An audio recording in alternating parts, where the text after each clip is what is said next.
ములుగు జిల్లాలోని పల్లెల్లో బెల్ట్ షాపుల దందా జోరుగా సాగుతోంది. ఏజెన్సీ పల్లెలు, మారుమూల గ్రామాలు మత్తులో జోగుతున్నాయి. ఏజెన్సీ గ్రామాలలో పుట్టగొడుగుల్లా బెల్ట్ దుకాణాలు వెలుస్తున్నాయి. నిబంధనలకు విరుద్ధంగా బెల్ట్ షాపులు ఏర్పాటు చేసి అధిక ధరలకు విక్రయిస్తున్నారు. అనేక మంది బెల్ట్ షాపుల్లో మద్యం కొనుగోలు చేసి జేబులు ఖాళీ చేసుకుంటున్నారు. రాత్రి పగలు తేడా లేకుండా ఆటోలలో నేరుగా మద్యాన్ని బెల్ట్ షాపులకు సప్లై చేస్తున్నారు. అప్పులు చేసి తాగడంతో కుటుంబాలు వీధి పాలవుతున్నాయి. వాజేడు వెంకటాపురం మండల కేంద్రంతో సహా గ్రామాల్లో బహిరంగంగానే బెల్ట్ షాపులు నడుస్తున్నాయి. అనుమతి పొందిన వైన్ షాపుల నుంచి వందల సంఖ్యలో మద్యం బాటిళ్లు బెల్ట్ దుకాణాలకు తరలిస్తున్నట్లు నిఘా వర్గాలు పేర్కొంటున్నాయి. సంబంధిత ఎక్సైజ్ శాఖ అనుసంధానంతో బెల్ట్ దుకాణాల నిర్వహణకు ప్రోత్సాహం ఉందని విమర్శలు వెలువెత్తుతున్నాయి. గ్రామాలలో బెల్ట్ షాపులు కొనసాగుతూ ప్రజలు మత్తులో చిత్తవుతున్నా నిరోధించాల్సిన సంబంధిత శాఖ అధికారులు చోద్యం చూస్తున్నారు.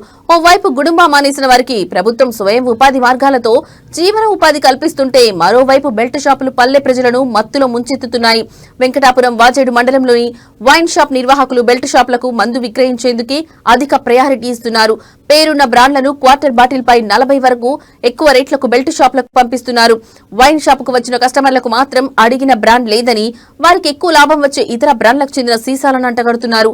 దీంతో కొన్నిసార్లు షాపుల్లోని సిబ్బందితో కస్టమర్లు గొడవకు దిగుతున్న పరిస్థితులు కూడా కనిపిస్తున్నాయి. వైన్ షాపుల యజమానుల నిర్వాహకంతో మండలంలో రోజుకో కొత్త బెల్ట్ షాప్ పుట్టుకొస్తున్నట్లు ప్రజలు వాపోతున్నారు. ఇప్పటికైనా బెల్ట్ షాపులను అరికట్టాలని డిమాండ్ చేస్తున్నారు.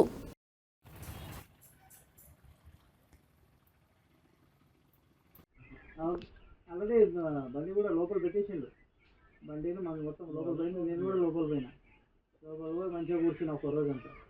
పొద్దుగా అలా కూర్చుంటే నైట్ 8 అయింది.